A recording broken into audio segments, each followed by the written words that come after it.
Agir. Novos rumos, novas soluções. Patrocínio Assembleia Legislativa do Estado do Ceará. Realização Rádio Povo CBN 95.5.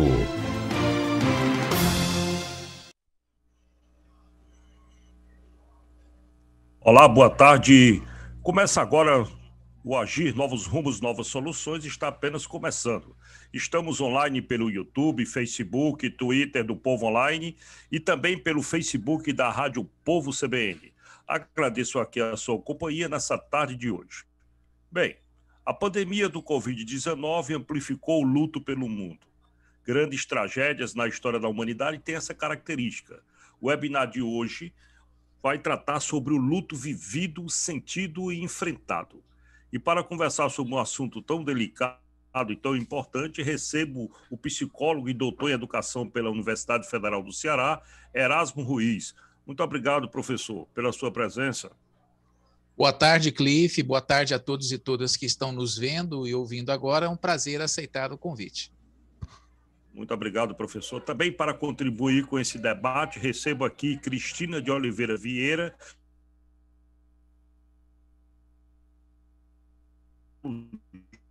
Está conseguindo me ouvir? Agora sim. Ótimo, ótimo. Tudo bem, professor? Obrigado mais pela sua presença, mais uma vez.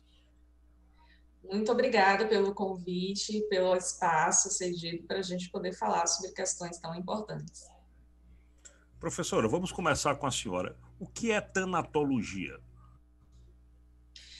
Bom, tanatologia a gente pode definir como uma ciência interdisciplinar.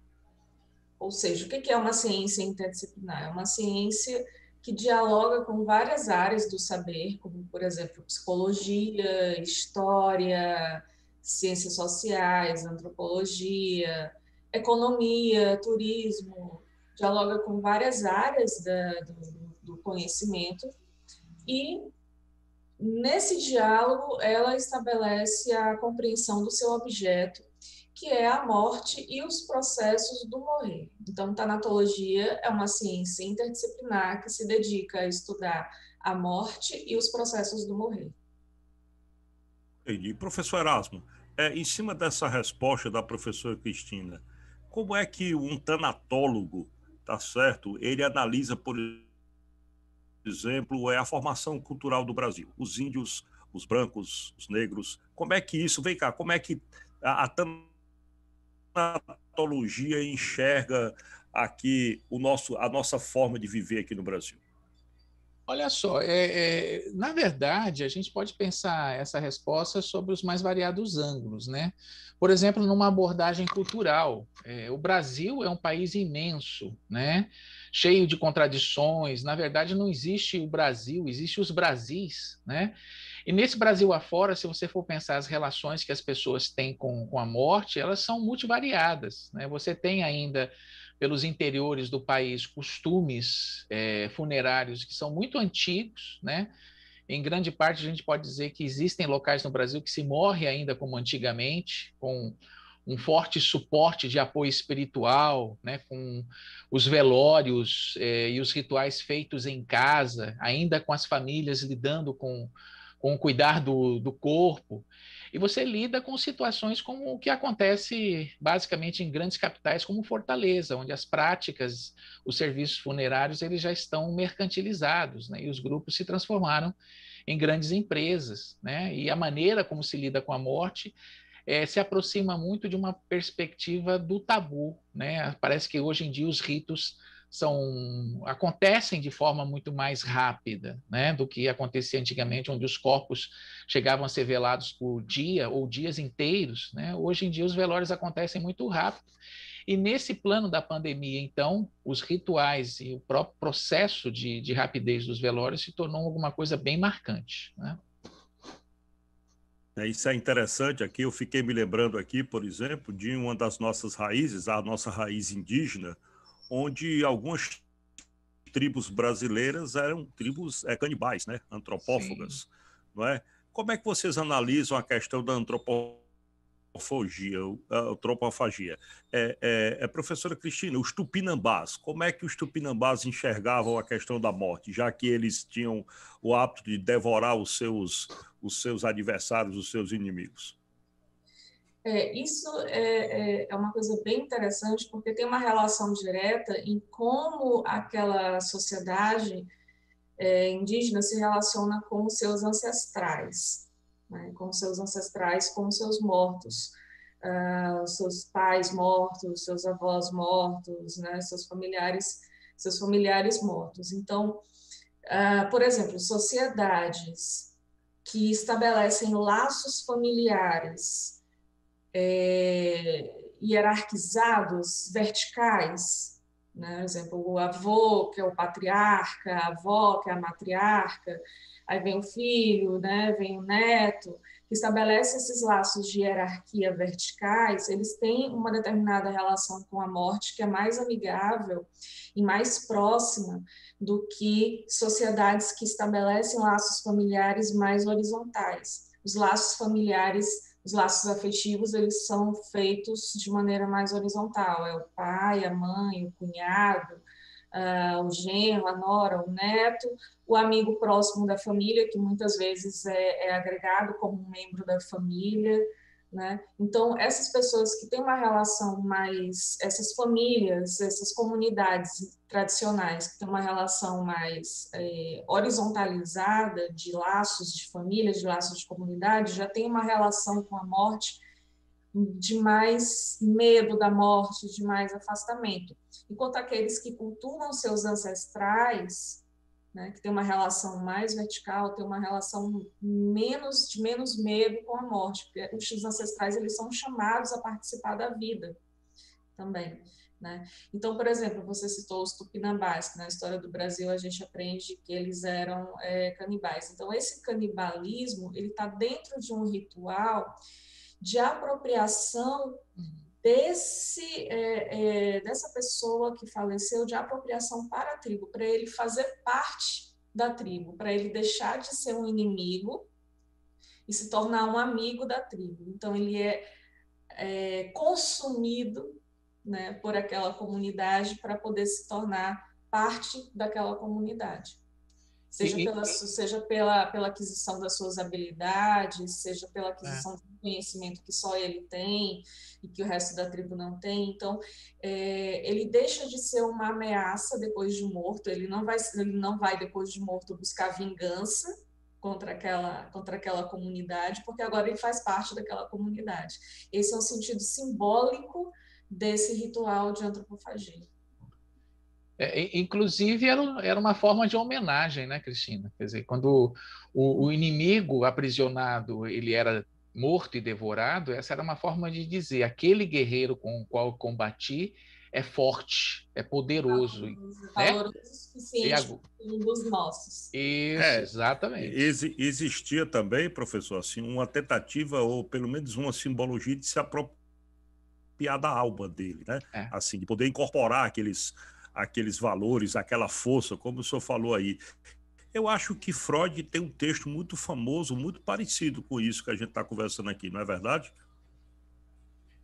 Um texto sobre... eu acho que Totem e Tabu tem alguma coisa próxima disso também, não tem?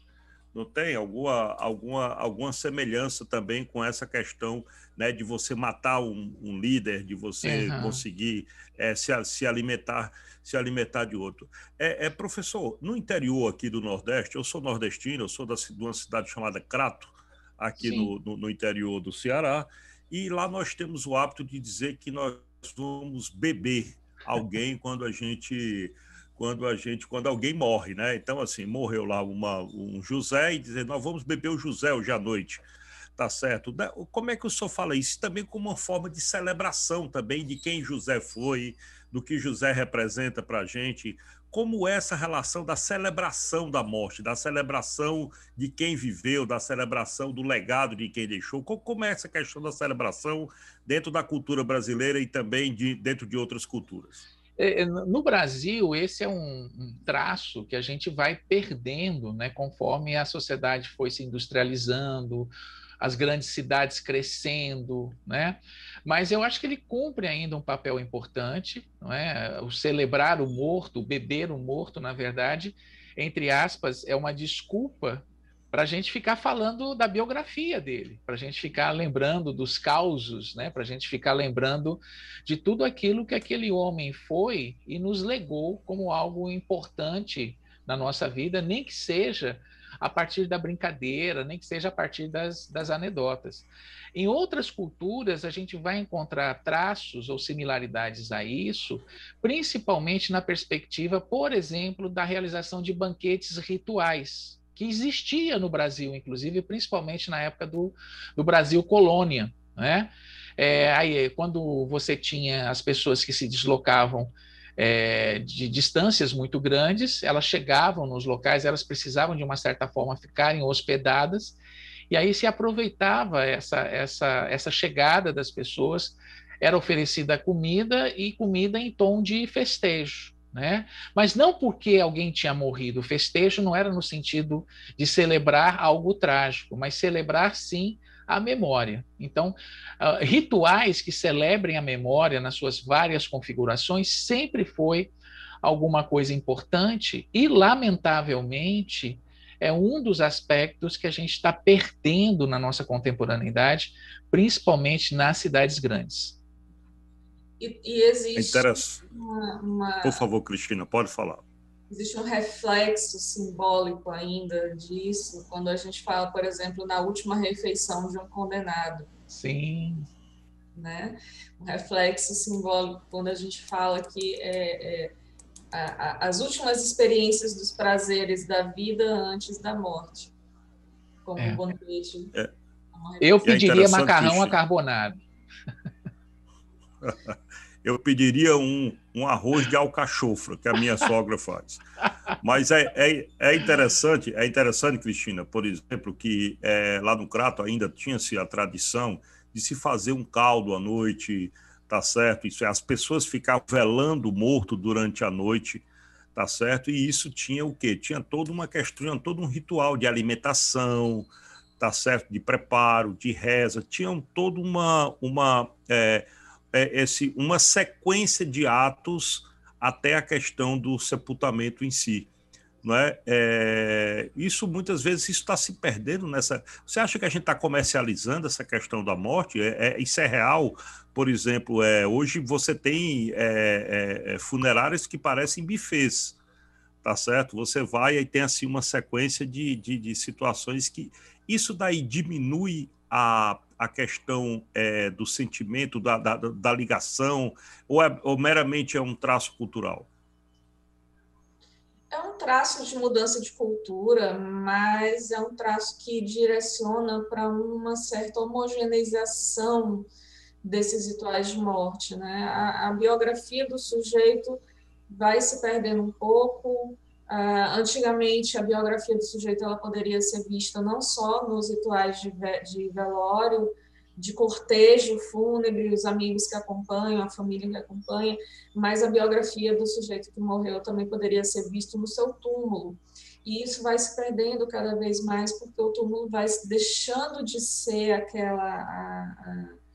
um retrato da vida do sujeito para ser uma pequena placa, né, num jardim onde todos são iguais. Então, tem uma tentativa de homogeneizar mais os rituais da morte, e isso acontece em detrimento da perda das histórias daquele sujeito, da biografia daquele sujeito. Por exemplo, aqui em Fortaleza, tem um cemitério mais antigo, que é o São João Batista, e os túmulos mais antigos, a gente ainda consegue ver um pouco disso. Por exemplo, tem um túmulo lá que fala assim: fulano de tal, falecido no dia tal, covardemente assassinado com um tiro nas costas. Está na lápide dele, tem uma história de vida ali, né? Tem os agradecimentos para as santinhas de cemitério, né? Que geralmente são crianças ou pessoas que morreram muito jovens, e que as pessoas acabam indo lá e fazendo a oração para aquela criança falecida, e naquela oração consegue uma graça, né? Toma como conseguido uma graça, e vai lá fazer um agradecimento, deixa lá no túmulo daquela criança.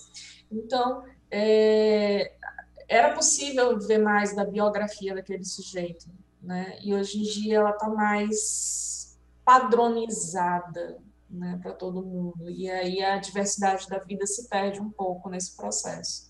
Agora, esse processo, por um outro lado, acaba tornando, talvez, os custos, né, talvez seja uma questão mais econômica, né, acaba tornando os custos mais acessíveis ou menos acessíveis para algumas classes. É interessante você falando isso, eu me lembrei agora do commodity, né? Parece que a morte foi comoditizada, né?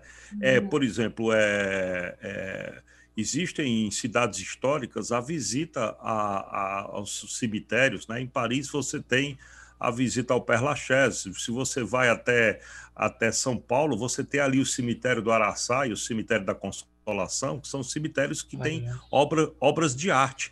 Hoje os cemitérios eles são campos de grama, tá certo, com pequenas plaquetas.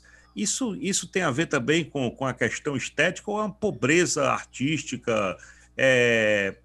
Como é que vocês analisam isso? Me deu vontade de estar até fora do roteiro aqui, certo? Mas professor Erasmo, como é que Vamos você lá. explica essa questão aí dos campos de grama anônimos? Então, na verdade, eles não são anônimos, mas dá um trabalho danado descobrir, né, muitas vezes, aonde um ente querido da gente pode estar sepultado. Eu já passei por essa situação, inclusive, né, de ficar meio perdido numa sensação de mesmice ou de igualdade absoluta. E eu acho que é exatamente isso, talvez, que se queira transmitir no plano da estética, num primeiro olhar, né? De que nós todos somos iguais perante a morte, do que talvez a morte seja a única expressão de liberdade absoluta que nos iguala sobremaneira, né? Então, a gente chegaria nos cemitérios e todos os túmulos seriam absolutamente iguais, quando no passado se buscava, na verdade, a afirmação do poder após a morte. Você falou, por exemplo, agora no cemitério do Araçá, quando você chega no cemitério do Araçá e vê túmulos de famílias de grandes industriais paulistas, né? São absolutamente suntuosos, né? E aquele espaço arquitetônico ele é usado um pouco para contar a história daquela família e um pouco das crenças ideológicas que ela tinha na relação com o olhar na sociedade, ok? Um outro aspecto, os cemitérios, eles são hoje construídos em espaços cada vez mais distantes por conta da problemática da especulação imobiliária. É muito difícil você fazer hoje um cemitério dentro das cidades. E aqueles que estão dentro das cidades, eles já são mais antigos, né? E quando se pensa fazer cemitérios mais longínquos, também se pensa na racionalização de custos e de gastos, como você já bem sinalizou. Então, são vários fatores que acabam interferindo. Eu, particularmente, gosto muito dos cemitérios antigos, como a Cristina já destacou, né? Porque muitas vezes o túmulo ele não está cumprindo meramente a função de abrigar um corpo, né? Ele, na verdade, conta histórias, ele fala do momento da sociedade quando ele foi construído. E, infelizmente, hoje, o que está acontecendo é que, na verdade, quando morremos, nos transformamos numa estrelinha que diz o ano que a gente nasceu e numa cruzinha que fala o ano que a gente morreu. E entre a cruz e a estrela, quem passa por lá não sabe nada daquilo que a gente viveu. Eu, particularmente, me incomoda um pouco isso. Eu queria ser o máximo possível lembrado quando eu partir desse mundo. Cristina, você gosta da arte dos cemitérios tradicionais? Com certeza, é belíssimo, belíssimo, né? Eu lembro de uma vez que eu fui no cemitério de Buenos Aires, o Recoleta, e é suntuoso. São obras de arte, conta a história da cidade, conta a história da saúde pública da cidade, conta a história das classes sociais da cidade, das guerras que a cidade enfrentou. É belíssimo, é uma grande história, é uma grande aula de antropologia, história da arte, história, de urbanismo e mesmo das ideologias sociais daquela região, né? Os cemitérios, eles são subestimados, eles são uma fonte riquíssima de informação sobre a sociedade. Isso é muito importante. Eu recebi até aqui uma pergunta de uma estudante, Ana Carolina, estudante de psicologia. Ela disse assim, ó, já existem estudos sobre a vulnerabilidade da família em circunstância da morte, né? E aí botou entre aspas assim, é como se o morto merecesse um funeral top, certo? E aí a pergunta que eu faço a vocês, realmente, por exemplo, a família do morto é uma presa fácil na mão de quem quer vender um funeral com todos os opcionais? Vamos lá, é uma questão complexa, né? Porque, em primeiro lugar, né, todos nós vamos precisar, né, seja enquanto morto ou enquanto vivos, né, de serviços funerários. Esse é um fato, né? Não temos como escapar disso. Ninguém acorda, né, pela manhã pensando assim, né? Hoje, ao invés de ir para um shopping center comprar um sapato novo, eu vou atrás da onde eu vou ser enterrado, tá certo? Em grande parte, inclusive, porque a morte tende a ser um tabu nos seus aspectos concretos existenciais, né? Aí isso nos coloca um problema, né? Porque é uma questão até de segurança. Não estou vendendo nenhum produto funerário aqui, tá certo? Não estou querendo exortar ninguém a consumir produtos funerários, mas ter um seguro funerário é alguma coisa que nos protege tanto quanto ter um seguro de saúde ou qualquer outra forma de seguro, né? Protege a minha família, por exemplo, dos inconvenientes de ter que lidar repentinamente com a minha morte e os gastos que isso representaria, que é alguma coisa que parte das vezes as pessoas não estão programadas para gastar, para ter esse tipo de despesa. Isso pode causar problemas terríveis. Agora, a depender de cada sociedade, mesmo dentro de uma sociedade, a depender de cada classe social e do papel que grupos, famílias, indivíduos cumprem dentro dessas classes sociais, por vezes o funeral pode ser uma sinalização de status e poder, né? Eu, particularmente, não acredito que as empresas sejam originais no sentido de proporem isso, mas elas se preparam para vários tipos de necessidade, como acontece, por exemplo, nos Estados Unidos, onde essa marca é evidente. Já foi um dia na Europa vitoriana ostentar pelos funerais, né? Mas nos Estados Unidos essa marca é tão grande que hoje existe um contramovimento, uma espécie de movimento contracultural funerário, que se diga, né, na busca de enterros ecológicos, por exemplo, questionando o que se gasta com despesas funerárias e propondo, por exemplo, caixões de vime, né, sem ostentação, sem a necessidade de se gastar muito dinheiro. Então é meio complicado, né, porque existem empresas funerárias com várias estratégias de marketing, não é?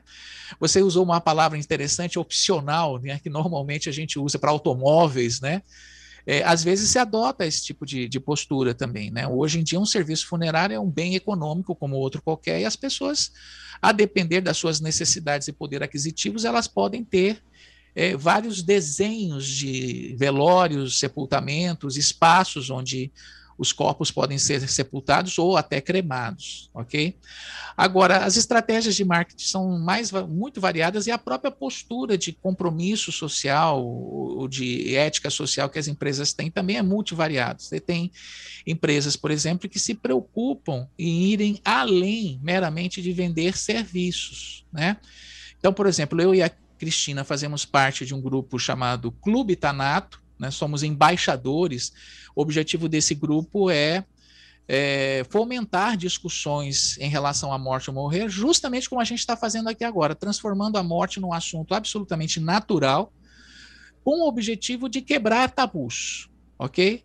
E a partir das discussões, dos eventos que esse Clube Thanato promove, né, ocorrem discussões muito interessantes, né? E é uma forma de tentar burlar, né, determinados anúncios publicitários, né, que ao invés de falar morte, fala pós-vida, como a gente estava conversando, né? Não, a gente está falando de morte, né?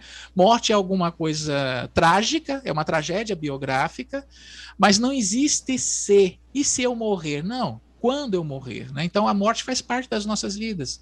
Não temos como escamotear. Portanto, temos que lidar da melhor maneira possível. Muito bem, muito bem. Professor, você me deu a Falei pergunta. demais, né, Cliff? Desculpa. Não, mas a pergunta para a professora Cristina, professora, me fale aí sobre esse Clube Thanato, quem faz parte, qual o objetivo, como é que vocês se encontram, o que é que vocês discutem, tá certo? Do Clube Thanato? É um clube só de tanatologistas? Me fale um pouco aí sobre esse clube, fiquei interessado. Então, o Clube Thanato, ele nasceu de uma iniciativa da Carpe Diem, de uma iniciativa da Memorial Funeral Home. Estou fazendo...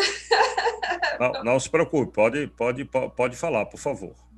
Uma iniciativa da Memorial Funeral Home, foi idealizado por ela, e convidou a Carpe Diem, tá? O Instituto Carpe Diem de Psicologia e Tanatologia, para eu e Erasmo sermos embaixadores. Temos outros colegas também lá que são embaixadores do Clube Thanato e que representam como embaixadores esse ideal de divulgar, essa missão de divulgar a tanatologia, de trabalhar o tabu sobre a morte, de transformar, fazer com que a morte seja, não só por questões práticas, mas também por questões psicológicas, por questões até mesmo espirituais, de que seja um assunto que possa ser conversado em família, que possa ser conversado entre amigos, né, que se possa falar sobre luto, que se possa falar sobre prevenção do suicídio, que se possa falar sobre tabu, que se possa falar sobre a importância de trazer a morte para equação das nossas escolhas de vida, né?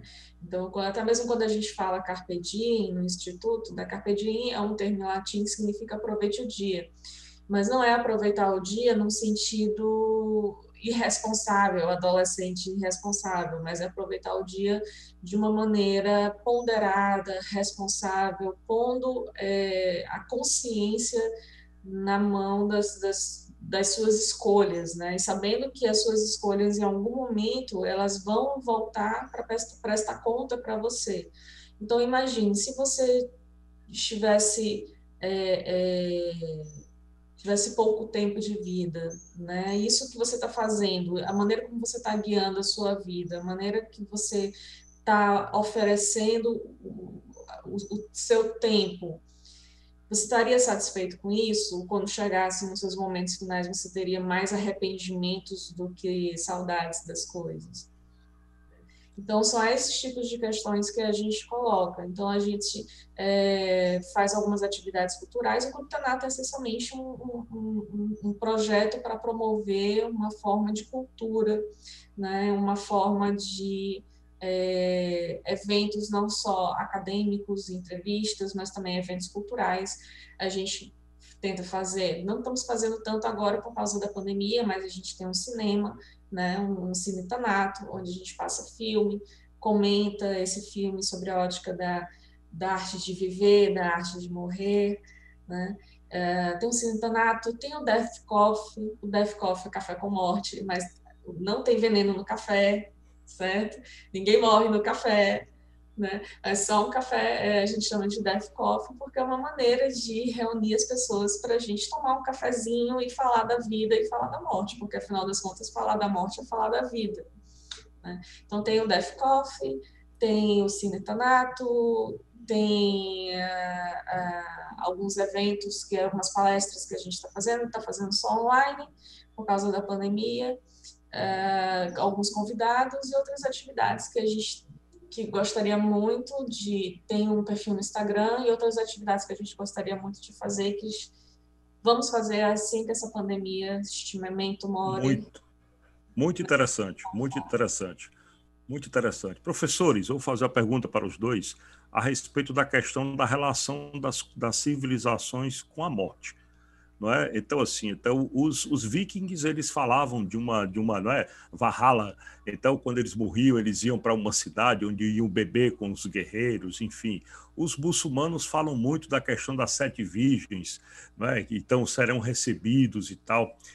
A nossa cultura judaico-cristã, ela trabalha mais com a ideia da morte e, por exemplo, no caso da cristã, de uma ressurreição. Mas nós temos também os espíritas, tá certo? Que acreditam de outra forma, acreditam que existe a reencarnação. Vocês estudam na tanatologia também essas relações essas relações religiosas com a morte? Eu queria saber, é uma questão de curiosidade mesmo. Professor, com você, professor. Vamos lá. Primeiro, só dar um aviso, né? Só fechando um pouco a fala que a Cristina, com toda a propriedade, descreveu muito bem as funções que a gente faz no Clube Thanato, né? Mas só avisar as pessoas que nunca ninguém morreu durante as atividades que a gente faz. Portanto, essa história, né, de que falar da morte atrai, parece que não é verdade, tá bom? Nunca apareceu. Nunca. Bom saber. Nunca. A gente fala muito dela, mas ela nunca apareceu, né? Mas então, voltando agora falando da sua pergunta, né, Cliff? Primeiro, que quando a gente está falando de espiritualidade, a gente está falando de diversidade, né? Existem várias e várias formas, possibilidades de se falar na relação homem e morte no campo da religião. Aliás, historicamente, né, parece que esse foi o grande papel que as perspectivas metafísicos religiosas construíram, né, diante das célebres perguntas que, na verdade, a gente não encontrou respostas definitivas até hoje, né? De onde eu vim, por que eu estou aqui e para onde eu vou depois, o ser humano se mobilizou para construir respostas que fossem satisfatórias a cada novo momento histórico. Era satisfatória para algumas pessoas, não era para outras. Por exemplo, você tocou na história aí das 7 virgens, que na verdade são 70, né? Na perspectiva do mundo muçulmano. E parece que essa interpretação também não é consensual, né? Que a visão de paraíso entre os islâmicos, né, tenha essa perspectiva erotizante, né, da expectativa de haver várias e várias 70 virgens esperando aqueles que morrem na Guerra Santa, tá certo? Mas era uma forma que as pessoas encontravam de estimular os guerreiros a irem à luta, né? Então, aquela história. Eu acho que, enquanto tanatóloga, o campo da espiritualidade me atrai enquanto objeto de estudo acadêmico, né? Me interessa entender como que indivíduos e grupos pensam a perspectiva de um pós-vida, né? Existe alguma coisa do outro lado? E se existe, como é que essas pessoas pensam isso? Como é que essas pessoas representam, tá certo? Porque, na verdade, a resposta definitiva para o grande mistério que nos assombra, desde mais ou menos uns 6 anos de idade, quando a gente descobriu que a morte, em suas propriedades, era universalizante, e, portanto, incluindo aquela criança de 6 anos, e que quando ela acontecia, eu não poderia mais mudar a realidade da morte, ou seja, ela era irreversível, né? A gente passou a se preocupar na busca dessa resposta. O que tem depois? Ou se tem algo, né? Algumas pessoas já afirmam de antemão, não tem nada. Outras colocam isso em dúvida, talvez tenha. E outras, movidas por uma fé muito potente, afirmam o que tem do outro lado e, inclusive, dizem como é que vai ser, ok? Eu acho que a resposta definitiva para isso, né, não querendo julgar quem pesquisa nessa direção, acho que tem gente séria fazendo isso, mas uma resposta definitiva para essa questão só descobriremos um dia, quando nós morrermos. Ou diria o filósofo, ou não, né, se a morte nos conduzir para um fim absoluto, tá certo? Na verdade, a pergunta que a tanatologia quer buscar responder, do meu ponto de vista, é: existe vida antes da morte? Essa é a nossa questão, né? E eu acho que, em muitos aspectos, nós não estamos vivendo bem porque nós não pensamos na morte. Ai, professor, mas peraí, que coisa maluca. Se eu pensar na morte, eu vou ficar triste. Se eu pensar na morte, eu vou ficar para baixo. Isso acontece também. Mas só que isso também me leva a refletir sobre a forma como eu estou vivendo. Então, às vezes, a gente age como se nós fôssemos eternos, como se a gente fosse durar para sempre no campo dessa existência. E não vivemos, né? Fechando rapidamente, né? Existe uma enfermeira paliativista inglesa chamada Bronnie Ware, que escreveu um livro muito interessante chamado 5 Grandes Arrependimentos que as Pessoas Têm Antes de Morrer. E ela assimilou isso a partir do cuidar de pacientes em cuidados paliativos já na direção do final da vida. E ela constatou coisas que aparentemente são muito singelas, mas que podem se transformar em tragédia no final da nossa vida. As pessoas simplesmente que diziam, não devia ter trabalhado tanto, devia ter ficado mais com a minha família, né? Devia ter tido mais amigos ou estar mais com os meus amigos. Isso tudo que a gente pensa em fazer no nosso dia a dia, mas dá desculpa, eu estou trabalhando, eu não tenho tempo. Então, muitas pessoas que estão nos vendo e assistindo nesse momento gostariam de aprender a tocar violão. Estou dando um exemplo do violão, porque o violão é uma coisa banal, né? Com 3, 4 acordes, você anima uma festa o dia inteiro. E não aprendem porque não tem tempo. Só que um dia não se terá mais tempo para aprender a tocar violão. Então, essa é a diferença que faz toda a diferença. Quando a gente pensa na morte, a gente começa a priorizar os projetos de existência e, portanto, a responder à pergunta: sim, pode existir vida antes da morte.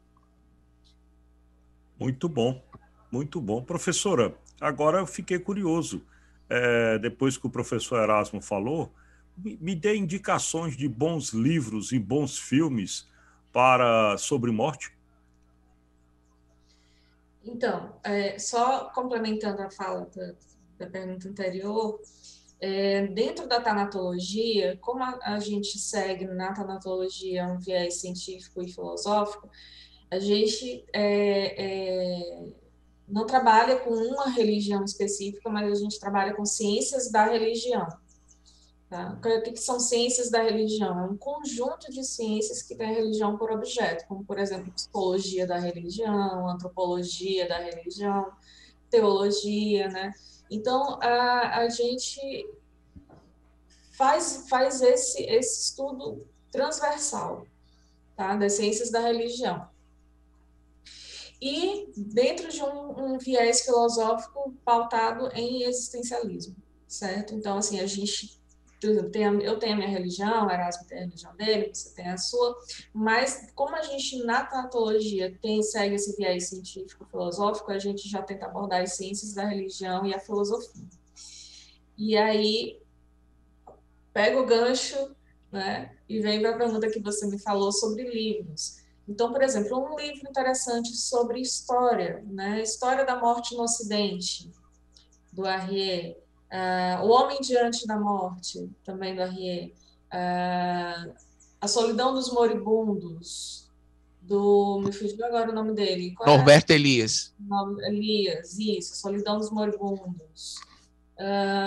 Tem um livro do Cassorla, Da Morte, Estudos Brasileiros, também é bem interessante. O que mais outro interessante? Tem um livro muito interessante sobre história do suicídio, que é do Minois, né, Erasmo? Essas são Minois. Esses são títulos específicos, né, para quem estuda. Mas, por exemplo, Memórias Póstumas de Brás Cubas é um bom livro? É um ótimo livro. Memórias Póstumas de Brás Cubas é um ótimo livro para começar esse assunto também. Tem um livro da Maria Cláudia Quintana, A Morte é um Dia que Vale a Pena Viver. Isso. Bem interessante. Cris, no campo da literatura tem o famoso do Tolstói, né? A Morte de Ivan Ilitch, que é fantástico. Tem os Sofrimentos do Jovem Werther, Ilitch também, né? Memórias Póstumas de Brás Cubas, Sofrimentos do Jovem Werther, esse que o Erasmo citou. As Intermitências da Morte, do Saramago. A Morte do Saramago. Muita coisa, né? Bastante. É muita coisa. Os Anjos na poesia, tem o Quintana na poesia. Bastante coisa. Manuel Bandeira. A gente ainda vai fazer um curso só sobre Augusto dos Anjos e Manuel Bandeira, né, Cris? Olha, Fernando Pessoa também fala muito sobre morte, né? Muito sobre morte. Deixa eu perguntar para vocês aqui, trazendo um pouco pela questão agora da pandemia, não é? Me bateu aqui a seguinte dúvida, né? A gente está falando muito, e eu já entrevistei aqui mais de 200 pessoas nesse programa, e se fala muito numa pandemia dentro da pandemia, que seria a questão da pandemia da saúde mental, não é? E essa pandemia da saúde mental, ela pode também ter como combustível o luto não enfrentado ou o luto não vivido, né, que a gente está passando agora com a questão da Covid, quando você tem uma série de restrições de você poder velar a pessoa que você ama, o seu parente e tal. Vocês acham que essa questão do luto não vivido no mundo da pandemia, nesse momento da pandemia, é um combustível para doenças como depressão, ansiedade, enfim, e esse enfrentamento pós-vida, como vocês falam? Professora Cristina. Eu costumo dizer para os meus alunos, quando eu dou aula de psicologia, eu costumo dizer para os meus alunos que em psicologia, em processos psíquicos, nada fica em segredo por muito tempo, porque aquilo que você não fala, fala de outra maneira, e geralmente fala em forma de sintoma, né? Em forma de sofrimento mental, em forma de sintoma, em forma de doença.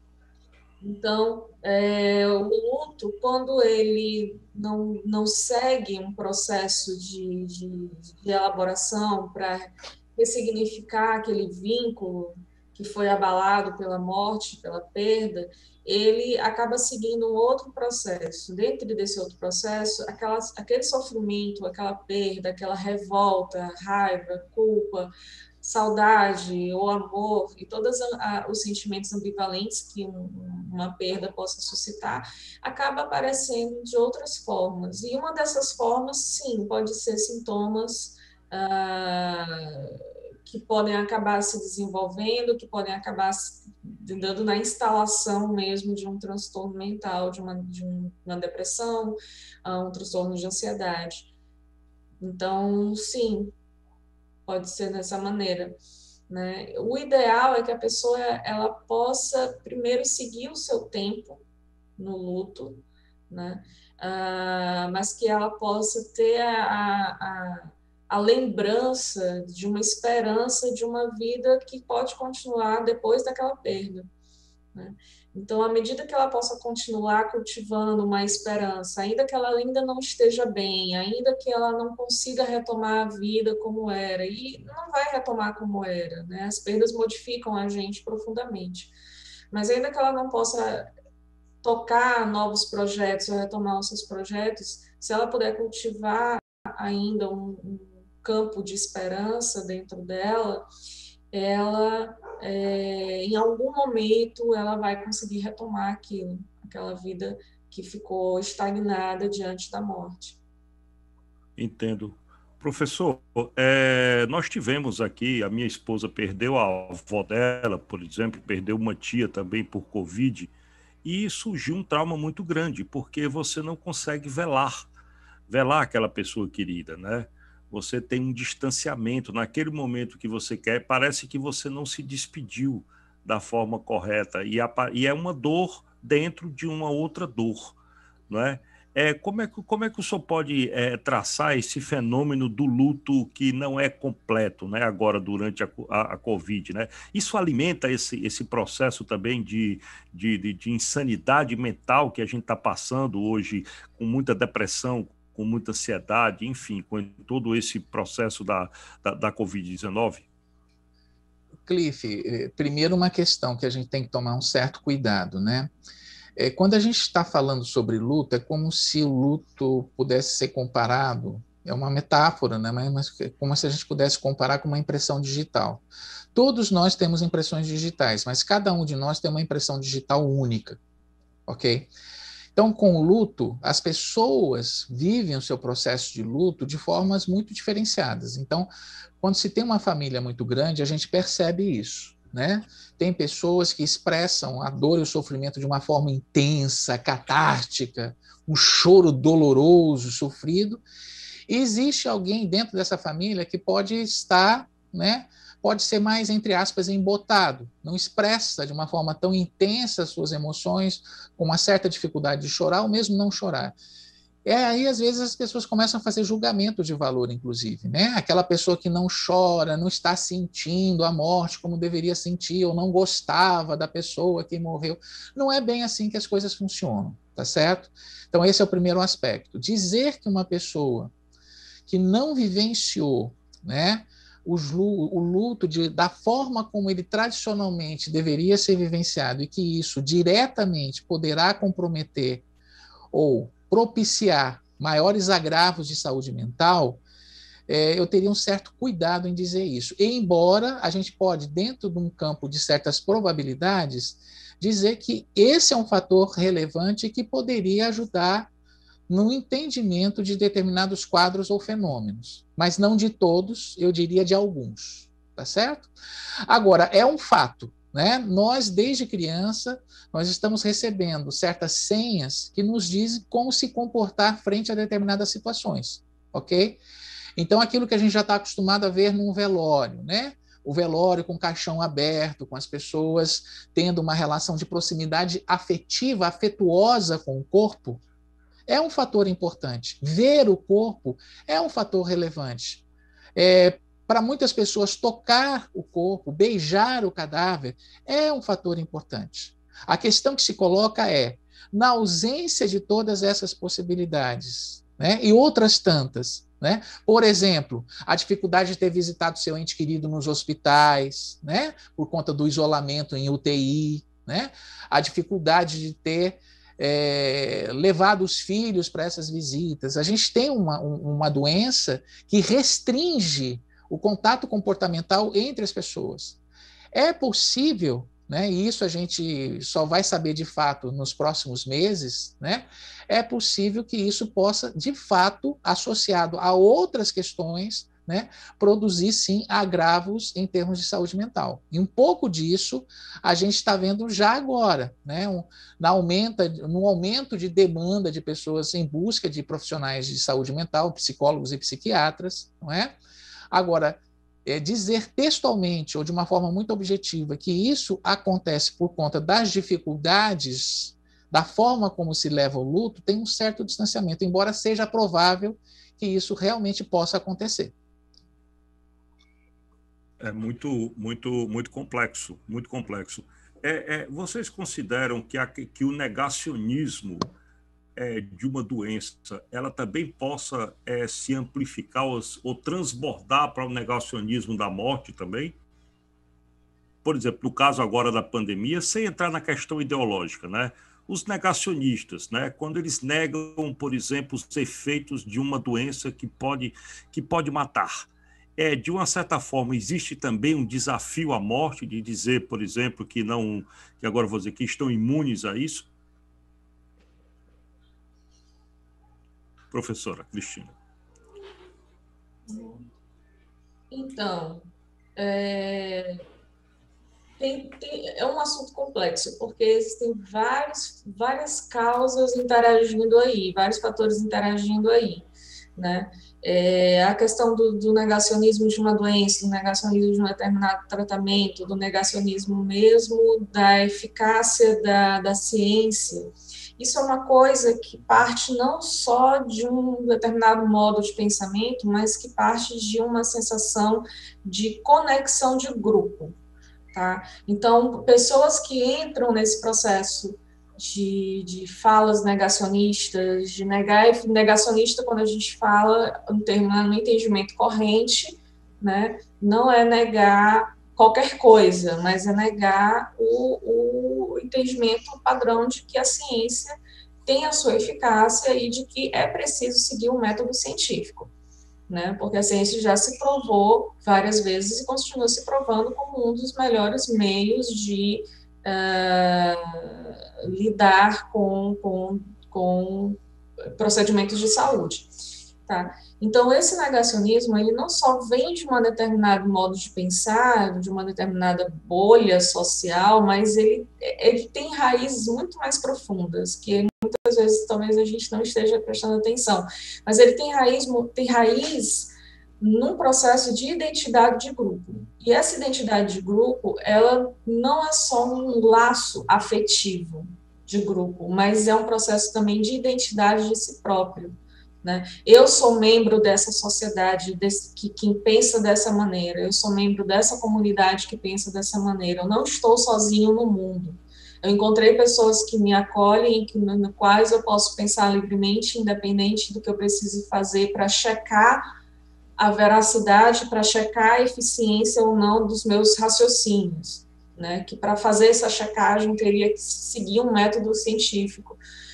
E, por outro lado, também existe uma deficiência educacional muito grande das pessoas entenderem o que é um método científico, né? Das pessoas entenderem o que é experimentação, das pessoas entenderem o que é análise, dedução, indução, inferência, causalidade, causa e efeito, correlação. Então, existe também uma deficiência educacional nisso. Então, são muitas causas conjuntas, são vários porquês, né, que fazem com que as pessoas acabem assumindo um comportamento de risco, né, no qual elas não acreditam que estão tendo um comportamento de risco. Então, negando a existência de um comportamento de risco, do qual se verifica experimentalmente, por causa e efeito, por raciocínio, por indução, por dedução, por método científico, de que aquilo é um comportamento de risco. É interessante você falar isso, professora, e aí eu vou aqui apimentar um pouco mais a pergunta para o professor Erasmo. Professor, isso que a professora Cristina falou é muito importante, eu quero, a partir dela, completar. Dentro da publicidade, a gente tem uma expressão que se usa o seguinte: isso virou paisagem. O que quer dizer uma peça publicitária que virou paisagem? Ela não causa mais efeito, ela não tem mais impacto, virou uma paisagem.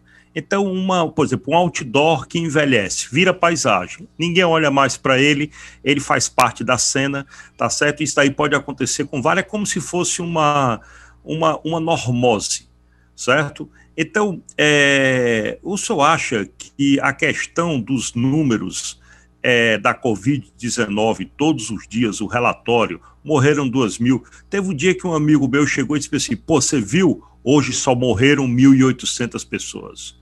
Nós baixamos a meta de 2.000. Eu acho que a gente daqui a pouco vai estar morrendo só 1.000 pessoas. Não é? Então, assim, você imagina o que é isso. Então, assim, essa questão da morte agora durante a Covid virou paisagem, não causa mais efeito, não sensibiliza mais. Essa informação há um ano falando de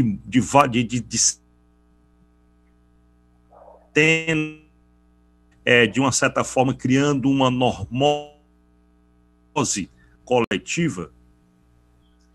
Olha, essa é uma hipótese interessante da gente pensar, né, porque parece fazer sentido, né?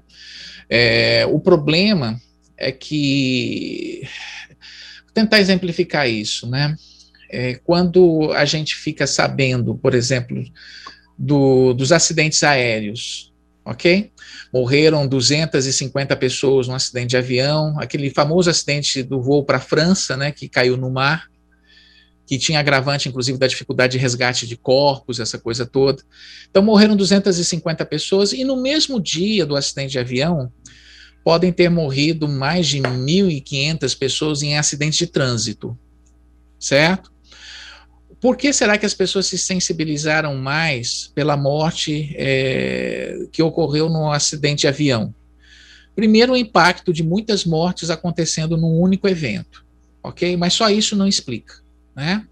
O que explica é a tentativa dos meios de comunicação, da imprensa, em dar visibilidade aos rostos e às biografias das pessoas que estavam naquele avião. Certo? Então, isso é muito comum. Você vê uma reportagem, né, na revista, no telejornal, dizendo que entre aqueles passageiros ia um professor que ia fazer uma pós-graduação num curso na Sorbonne, e uma moça que ganhou uma bolsa de balé, e de repente você percebe que aquelas pessoas que estavam lá, elas tinham projetos de existência, elas eram seres humanos desejantes, em muitos aspectos, com projetos, desejos, visões de mundo, de vida parecidos com os seus. Você vê o rosto delas, você vê a imagem delas junto com dados da biografia, ok? O problema da pandemia é que esses números, como você bem ressaltou, aparecem de uma forma massiva. Eu lembro que no começo da pandemia se esboçou projetos justamente para tentar dar vida aos números. O que significa dar vida aos números? Que entre os 4.133 mortos, existe o seu Joaquim, que é professor de ensino médio, que adorava contar histórias de mitologia grega para os seus alunos, né? Que tinha 47 anos e estava esperando para breve o primeiro neto que ia chegar na família. É isso que emociona as pessoas, e talvez esse seja o grande desafio que a gente tem, não só quem está trabalhando na imprensa, mas nós, enquanto pessoas, no dia a dia, professores, médicos, historiadores, não importa a função, né? É de o tempo todo feito um mantra dizer que entre esses números habitam seres humanos, habitam brasileiros. E muitas dessas mortes são absolutamente desnecessárias. Parte dessas mortes ocorreram porque existem pessoas que acreditaram que não era necessário usar máscara. Existem pessoas que acreditaram que poderiam ir na festa. Existem pessoas que, infelizmente, não tomaram a vacina ou tomaram a vacina quando era tarde demais, quando, de fato, a vacina poderia já estar sendo aplicada há muito tempo. Então, existem causas reais para tudo isso que está acontecendo, não é uma fatalidade, né? E negar a ciência significa simplesmente só ficar preso aos números, como se esses mortos não tivessem rosto, não tivessem coração, não tivessem alma, não tivessem projeto de vida. O que me deixa triste é, em parte, queria aqui brigar com você agora, tá certo? Mas, em parte, constatar que se a gente não fizer alguma coisa para estabelecer uma contracorrente, uma contramão nesse processo, o morticínio da pandemia está se transformando em paisagem. Né? E isso nos explicaria, em parte, por que tem tanta gente adentrando a um certo campo do negacionismo, dizendo, no plano da cognição, eu acho até que usar máscara ajuda, mas eu não vou morrer, porque a possibilidade disso acontecer é pequena agora. Ou só morre jovem, quando a gente está vendo agora as UTIs, né? Começar a ter pessoas mais jovens dentro delas. Então, é como se todo dia, ao se levantar pela manhã, a gente tivesse que fazer um mantra, se olhar no espelho e dizer, não importa a quantidade de mortos que os jornais anunciem hoje, eram seres humanos como eu, e como tal, a vida dessas pessoas, a memória delas precisa ser mantida intacta, precisa ser mantida resgatada, para que eu, inclusive, possa continuar vivendo com dignidade. Isso mesmo. Eu gostaria só de complementar a fala do Erasmo, né, e dizer, né, não é por acaso, por favor, não é uma fatalidade, sim, não é inevitável, né? E a gente precisa, a gente estuda tanatologia, a gente sabe da força de Thanato, da força que a morte pode ter, né? E que essas pulsões de morte, esses impulsos para a morte, eles precisam ser convertidos em impulsos para a vida. Isso é muito importante, talvez assim uma frase símbolo de tudo que a gente está conversando aqui. Eu queria dividir com vocês, porque assim, esse assunto tem um assunto que está mexendo muito comigo, certo? Realmente eu estou descobrindo, eu gosto quando eu tomo conhecimento de conteúdos que eu não tinha a menor ideia, que eu não dominava, que eu não sabia que existia. Achei interessantíssimo o Clube Thanato, as coisas que vocês têm falado para mim aqui, tem um impacto muito grande. E eu me lembrei de um livro que eu gosto muito, e eu fui aqui, durante a fala de vocês, eu consegui pegar aqui, consegui com a ajuda, e eu vou botar aqui para vocês esse livro, não sei se vocês, claro que vocês conhecem, né? Que chama-se O Pato, a Morte e a Tulipa. É um livro maravilhoso, é um livro infantil, é um livro ilustrado, é um livro de um alemão chamado Wolf Hellbrüch, certo? Ele foi vencedor do prêmio Hans Christian Andersen, não é? E que ele trata da relação mesmo da morte, e vai fazendo todo o processo, olha só. E é um livro que eu li para os meus filhos, para minhas filhas. Eu tenho filhas de 8 anos, certo? E eu li para elas numa dessas noites aqui, e eu me lembrei aqui, professor, da nossa conversa hoje pela Rádio CBN e da conversa hoje aqui desse assunto que traz tanto a professora Cristina quanto o senhor aqui para esse debate tão inusitado, assim, né? Um assunto que a gente tem um tabu mesmo. Não é? A própria mídia tem um tabu também, assumindo meu lado como jornalista. Mas para a gente poder encerrar, nós estamos aqui na fase final da nossa entrevista, eu gostaria de saber como é que vocês se descobriram tanatólogos, não é? Como é que vocês tomaram essa decisão? Isso foi uma coisa natural, ou então vocês um dia acordaram e disseram, eu quero estudar isso, certo? Enfim, eu gostaria de saber como é que surgiu essa vontade, esse impulso de poder estudar um tema tão essencial e, assim, como vocês colocam, tão essencial para a vida, né? Quanto à morte, certo? Eu gostaria, professor, que o senhor começasse e eu encerro com a professora Cristina, por favor. Ok. Bom, é aquela história, né? A gente pode dizer sempre da causa inicial de tudo, né? Então, eu resolvi estudar tanatologia porque um dia a Eva comeu a maçã, o Adão foi na dela e os dois foram expulsos do paraíso. A origem está lá, né? Mas eu estou brincando. Na verdade, né, eu comecei a estudar. O interesse pela morte vem da mais remota infância. Eu perdi meu avô com 6 anos de idade. Um avô que era muito importante para mim. E aí, como toda criança nessa fase, eu metralhei a minha mãe com várias e várias perguntas sobre a morte, o morrer, o que tinha acontecido com meu avô, para onde é que ele foi, se eu posso vê-lo agora, E um dia minha mãe, não aguentando mais aquele menino chato, cheio de perguntas, chegou para mim e disse que a morte era um sono do qual a gente não acordava mais, né?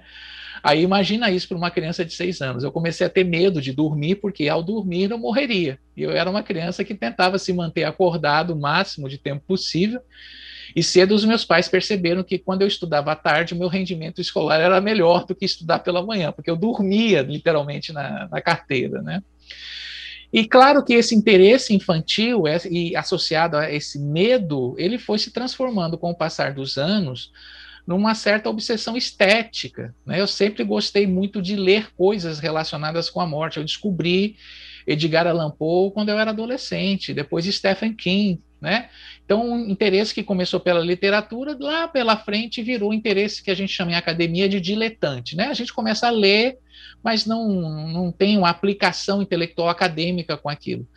E aí, lá pelos idos de 1997, 98, eu li um livro da doutora Maria Júlia Kovacs, que é uma das referências em tanatologia no Brasil, chamado Morte e Desenvolvimento Humano, que, grosso modo, ela faz uma espécie de panorama, né, no primeiro olhar, de como a morte é percebida e representada no ciclo vital da existência, desde a infância até a velhice, né? E aí eu percebi que, enquanto professor universitário que eu já era, eu poderia transformar o estudo da morte num estudo acadêmico, científico, e começar, literalmente, a viver disso, né? A viver da morte.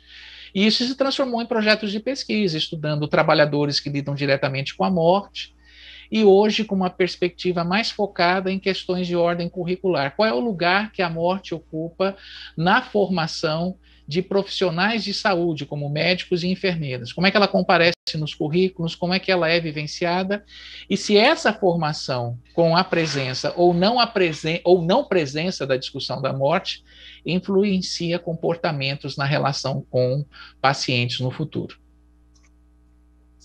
Bom, professora, como surgiu agora eu vou dizer, essa vocação, ou essa missão, ou esse propósito de estudar a morte?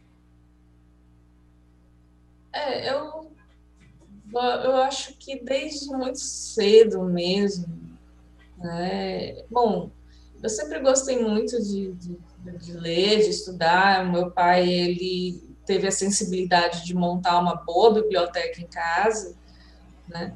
Lá pelos meados dos anos 80 e 90, o que tinha mais era enciclopédia, né, para fazer os trabalhos escolares e tal. Então tinha muita enciclopédia em casa, e tinha livros de todo tipo. Eu acho que ele teve a sensibilidade mesmo de pôr uma variação ali para ver o que eu escolhia, né? E acabei mordendo a maçã de Eva, também pegando gosto do conhecimento, mordi a maçã, né? Peguei gosto pelo estudo, pelo conhecimento, e comecei a me fazer desde muito cedo questionamentos existenciais.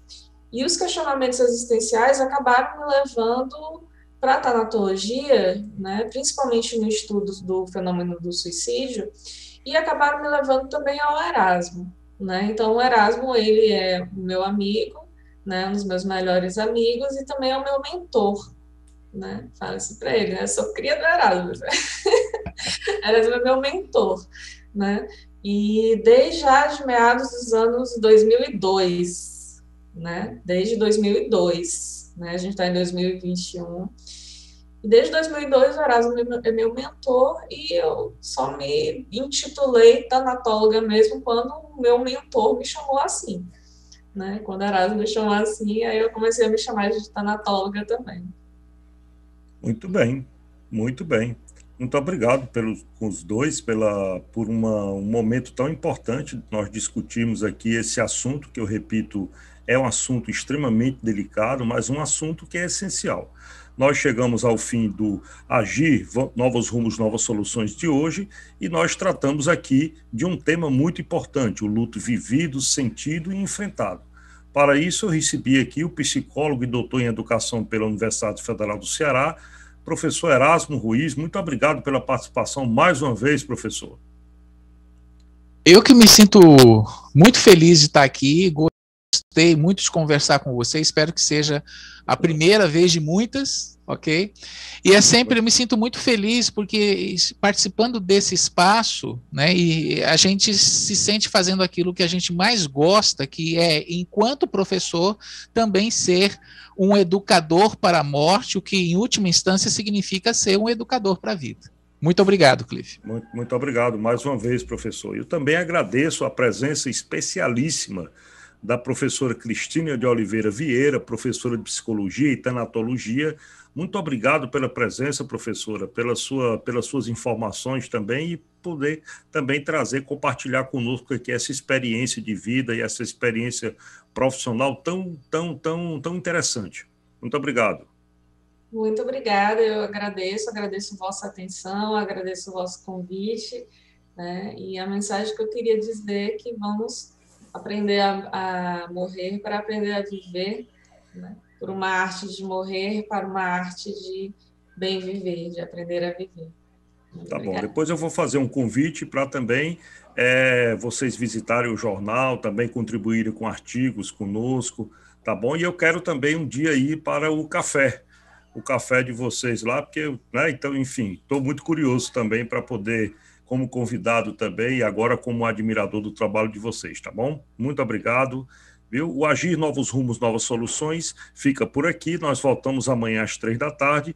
Lembrando que esse webinar já está disponível em nossa plataforma agirbrasil.com.br e lá você encontra também uma série de conteúdos exclusivos do projeto. Se cuidem. Até amanhã e vacina já. Um grande abraço.